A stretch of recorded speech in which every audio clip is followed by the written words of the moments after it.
In 1904, the Rover Company produced its first cars. They were greeted with enthusiasm. A journalist wrote of a sweetly running car free from harassing peculiarities. Well, those words might come back and bite them. Back in the 1930s, the Rover Car Company was focused on producing high-quality automobiles for a discerning market, as opposed to the current trend of mass production. This is London calling in the overseas service of the British Broadcasting Corporation. You will now hear a statement by the Prime Minister. This country is at war with Germany. With the outbreak of war, the Rover Car Company turned their manufacturing capability into making Meteor engines for the Cromwell tank, as well as building the famous Lancaster bomber. After the war in 1947, two brothers, Maurice Wilkes, the chief engineer of the Rover Car Company, and his brother Spencer Wilkes, managing director of the Rover Car Company, had a conversation with Spencer asking Maurice what he's going to do when his World War II Jeep dies, which is being used as a primary workhorse around the family farm at Anglesey in the northwest coast of Wales. Well, buy another. There's nothing else. Steel was in short supply following the war and could only be attained for vehicles for the export market.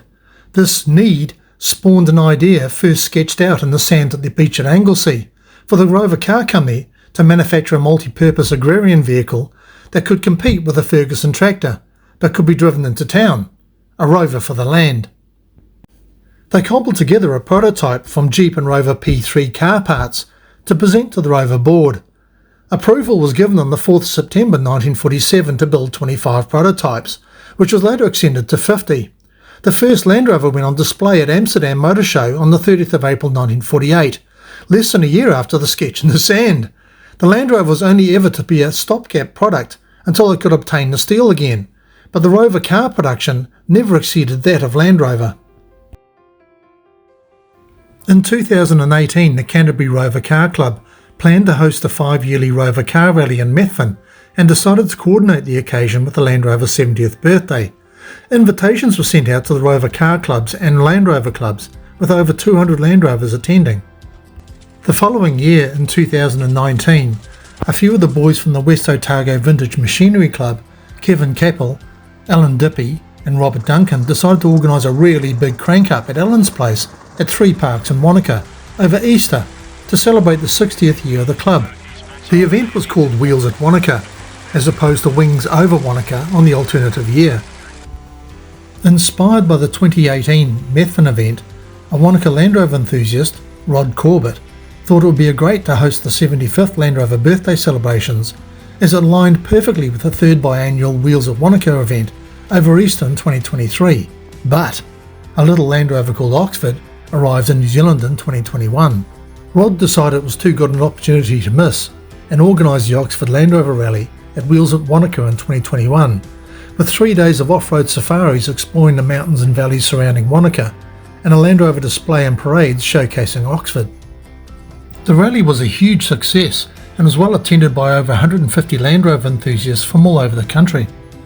Rod Corbett was still keen to host the Land Rover 75th birthday at Wanaka over Easter in 2023, so back in October I set up another Facebook event with the same format as the Oxford rally back in 2021. I rebranded the existing Oxford Facebook page to Land Rover 75th birthday and cobbled together a short video to get everyone's attention, and within only a couple of months all the 4-wheel drive trips were fully booked.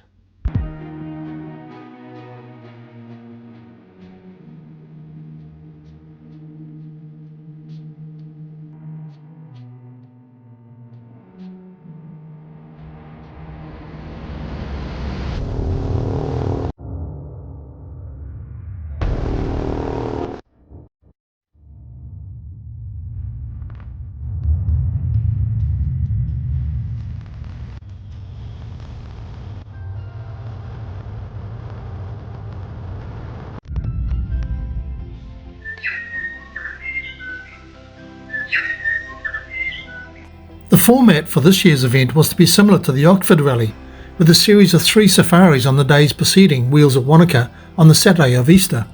In 2021, the vehicle numbers were restricted to 80 per safari, so to enable more Land Rovers to participate, Rod decided for the 75th that the safaris would be graded to long and short runs, which referred to the distance covered, not the duration, with the long runs better suited for the later model vehicles and the short runs aimed at the Series Land Rovers.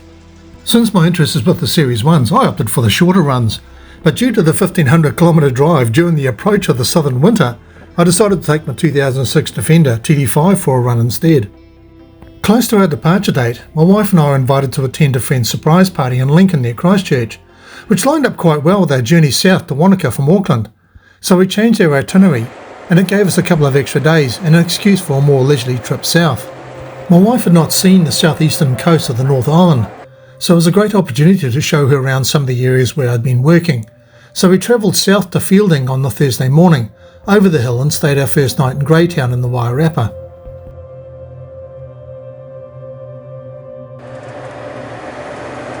On the Friday morning we travelled through Martinborough and out to Cape Palliser on the southern coast.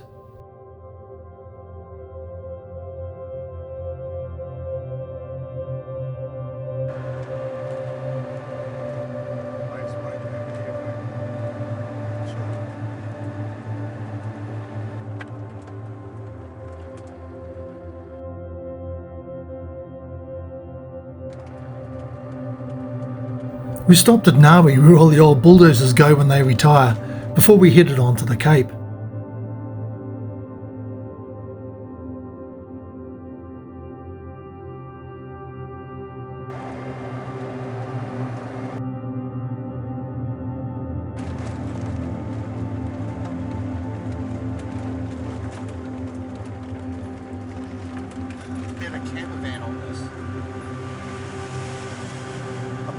On Cape Palliser Road for 3 kilometres. Yeah.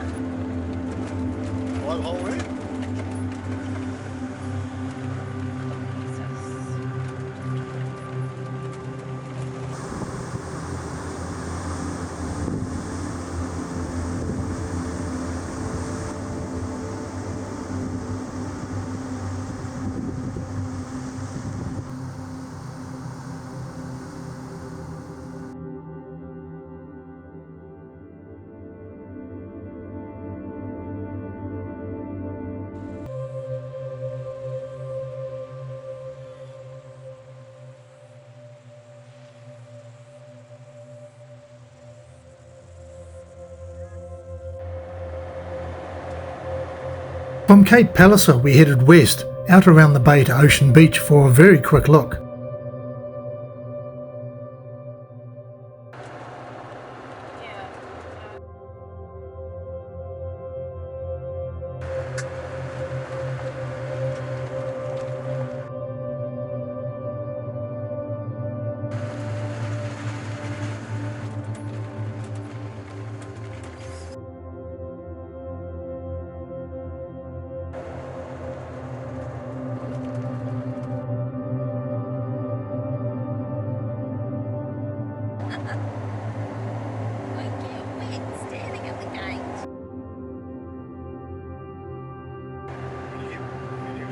At the time of our departure from Auckland, there was widespread disruption with a virus infecting the Wellington Harbour that was destroying gearboxes in large vessels, infecting both the Blue Bridge and inter-island ferries, as well as a container ship, and we did not want to be late for our confirmed crossing.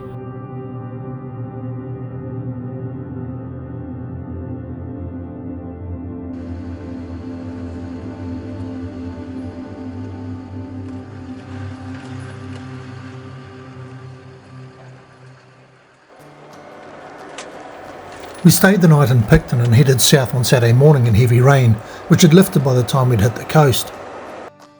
Today we're off to Lincoln on the outskirts of Christchurch for a surprise birthday party for a fellow Land Rover owner, Cameron Craigie.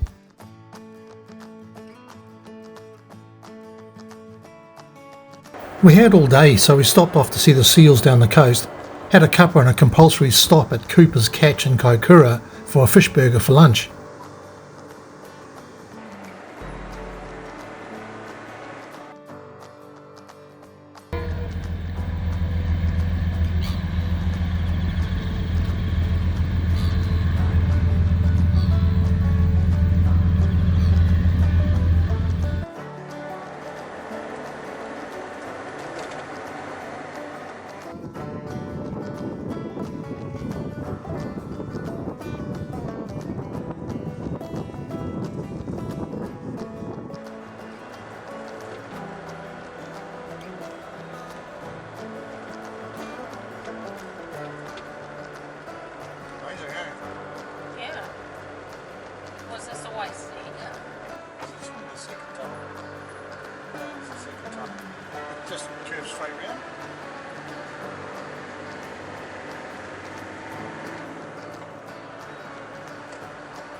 By the time we hit North Canterbury, the sun had come out and the temperature had picked up. Old mate Cameron had been at a swap meet in Timaru all day, so we had to all be assembled ready for his arrival precisely at 6:30 p.m. It was a great evening catching up with Cameron and his family, along with several other Land-Rover mates.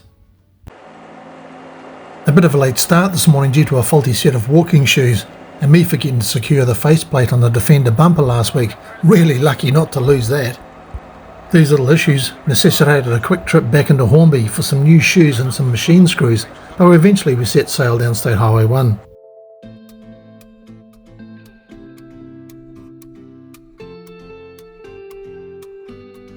Just north of Timaru, we headed inland, where the rain had again caught up with us.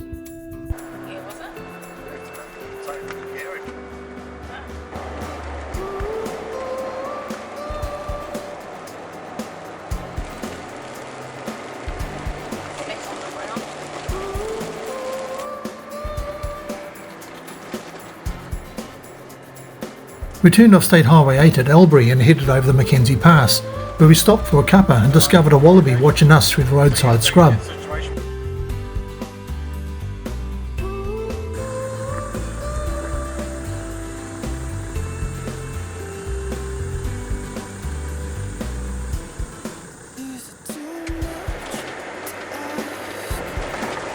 Interesting that within a few kilometres and minutes, we can go from cold and wet weather to hot and dry as we hit the Mackenzie country.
Time to find a pub before the sun drops down below the hills, because man does it get cold here quick.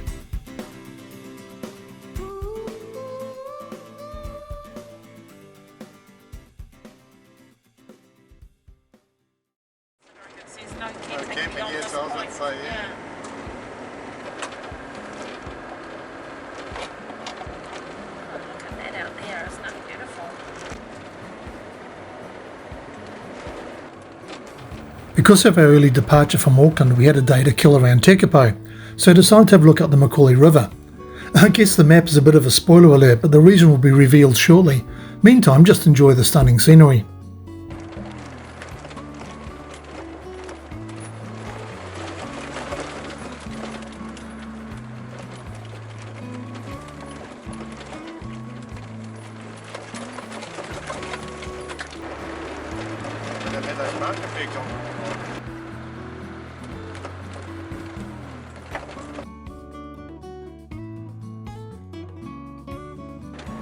That's very secure. This is just normal, but it's got the big.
that, but we're through. That's it. Good time of year to do it, I suppose.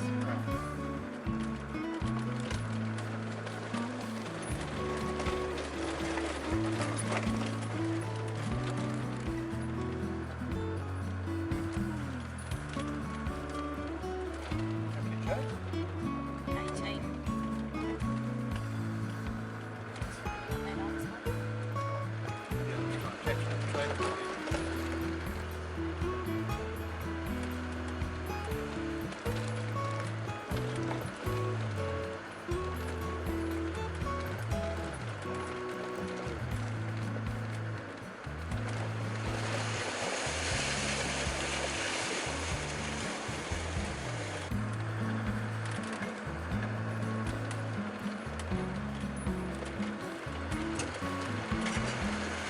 As we made our way further up the Macaulay, it was becoming obvious there had been some significant rain in the area, as the tracks and river crossings were very scoured out, and this one here was a metre vertical drop into the river.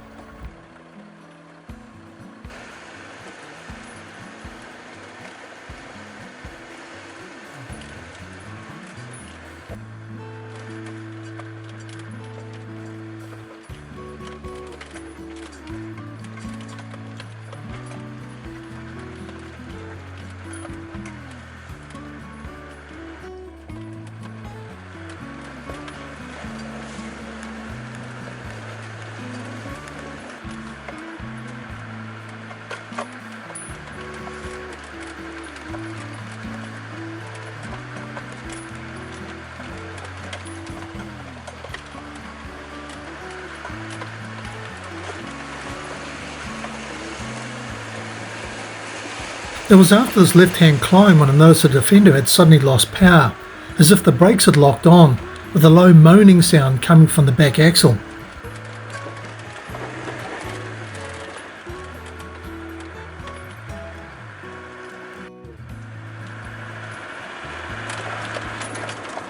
can you see how far it is now?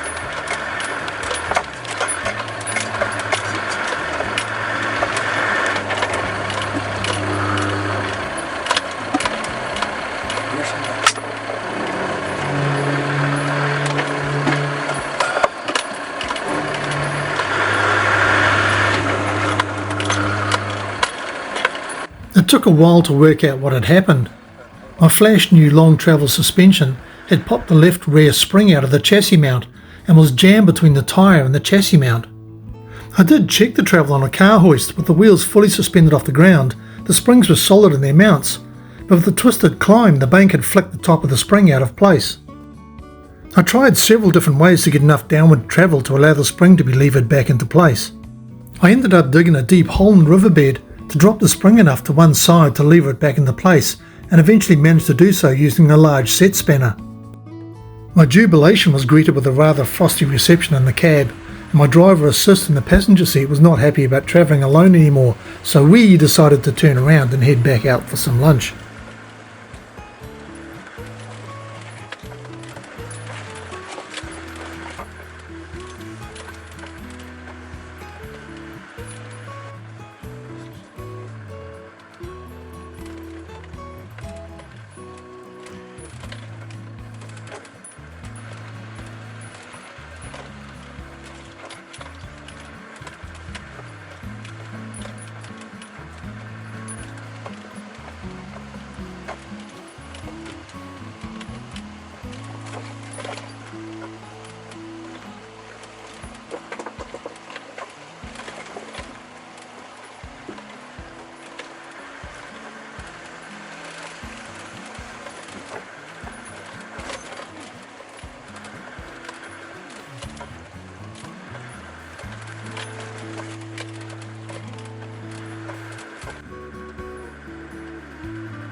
We found a nice sheltered place to have lunch on the northern shores of Lake Tekapo. The Godley Valley is on the right of this shot.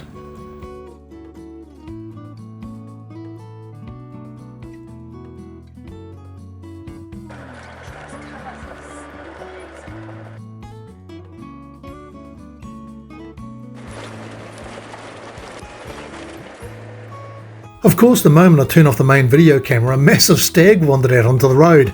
It was, however, captured by the Garmin dash cam, but the Garmin doesn't have such a great stability control.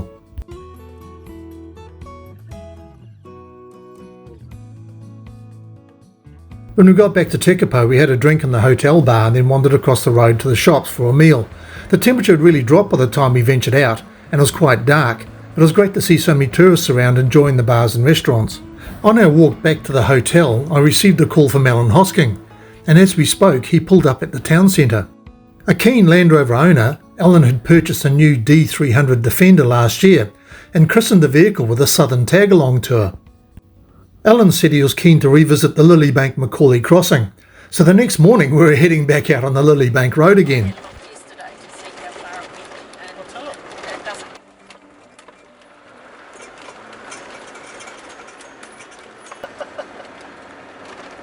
What, pulling a trailer or just a truck? No, it's a truck and trailer unit.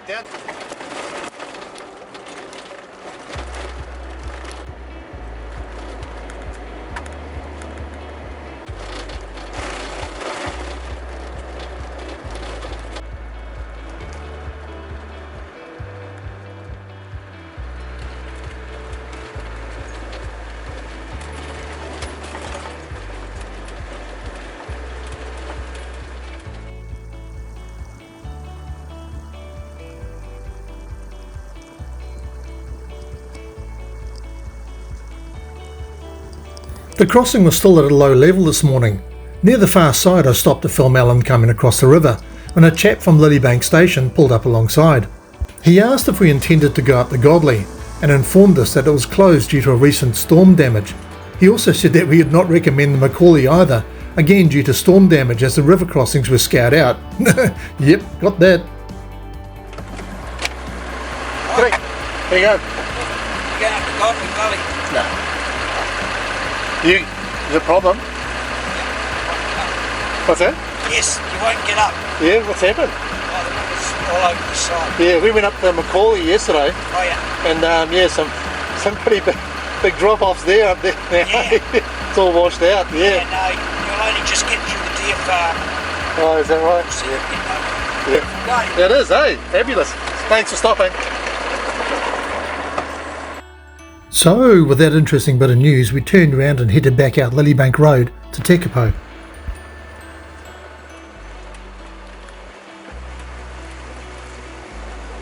I actually feel a current pushing, okay?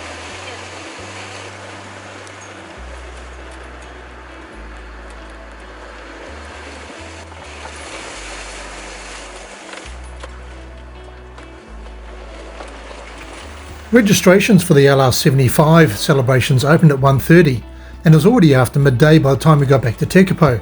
Wanaka was a solid 2.5 hour drive south, so we better get our skates on.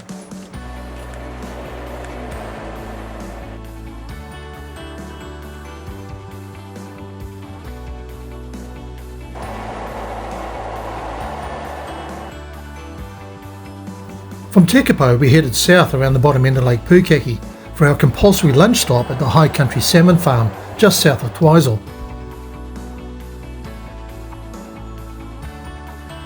Fresh Chinook salmon, sushi and sashimi eaten off the guard of the Land Rover on a clear blue day.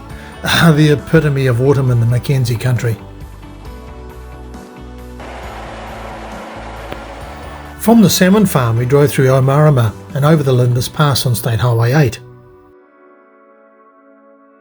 I've driven past the turnoff to the old Lindis Hotel many times, but not made the effort to have a look.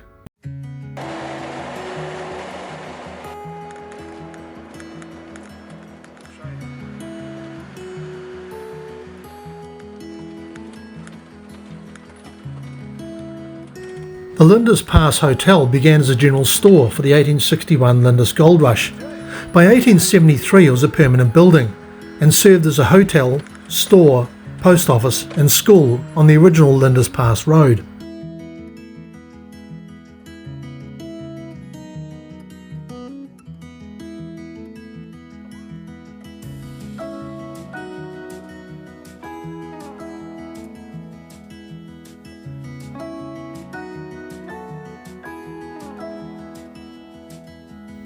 Not sure when the road was moved to become State Highway 8 on the opposite side of the Lindis River, but the old hotel was abandoned around 1951.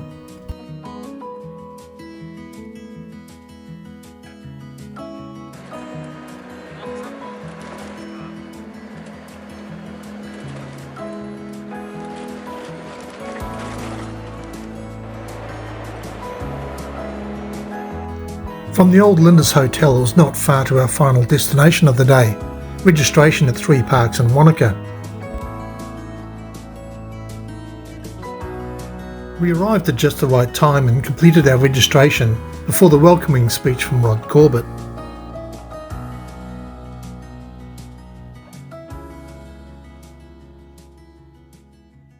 Celebrate 75 years of this iconic brand. Getting here has been a real challenge for many of you, and sadly some haven't made it due to ferry cancellations or illness, both the people and or their normally trustworthy Land Rovers. I have a number of thank yous, and first off to Wheels at Wanaka, especially Alan Dippy, who's the chairman of our committee and is the director of the charitable trust that we run. Colleen Nisbet, who is the event manager for the whole Wheels event, and all the Wheels team. They've been absolutely brilliant to deal with, and it's as a result of them that we get this facility and all the other facilities that we get to use. Secondly, I'd like to thank all our LR75 setup and rego team. You've been absolutely brilliant running the main desk there all afternoon. It's fantastic. And next, our safari trip leaders and support team, including our traffic control and tail end Charlies. Believe me, without them, without the whole team that have put this event together, it wouldn't be happening. A big shout out also to New Zealand Police Road Traffic Division for Central Otago, along with local police. Also a special thanks to Ashley Lucas and the team at New Zealand 4-Wheel Drive magazine for your Rally Pack magazine, which is the latest magazine that's in your Rally Packs, along with a 2-month trial subscription and also the draw for a free 12-month subscription, and there are 4 of those. Thanks also to Jaguar Land Rover New Zealand for some Land Rover merchandise, and thanks also to Kevin Eismonger and others for their postings on both the Series 1 Facebook page and other Facebook pages. Certainly the word of mouth got this event out, and I know I sent a few newsletters out, but the word certainly got out, and we appreciate that. This is the third Wheels at Wanaka that we've done. We started in 2019, about 10 or 15,000 people, and then we hit 221, about 25,000 people. We're going to really top that this year, 223, our third event. Weather's looking good. It's great to have all the Land Rovers back. I think even more than Oxford, is it? You've even got more, so that's fantastic. I never thought we'd see that again. It's refitting That Land Rover is probably the biggest single mark that we'll see over the weekend for vehicles.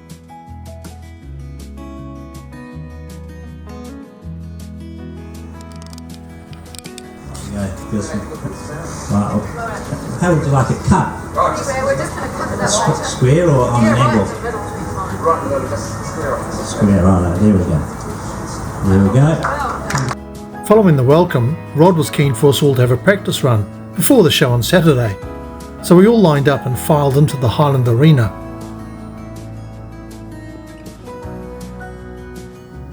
It was great to see such a variety of all the Land Rover products through the years, from the latest Defender, Range Rovers and D5 Discoveries to the oldest series ones in the country, and several mighty forward control vehicles towering above us all.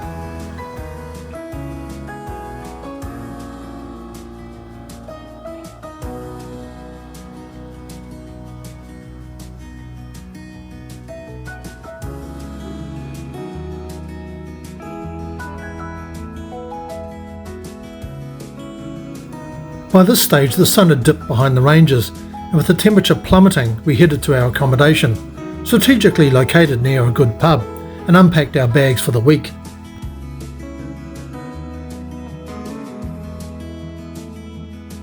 Tomorrow was the first of the safari trips, and our group was heading to the eastern side of Lake Hawea, across Dingleburn Station. Let's hope the weather stays clear.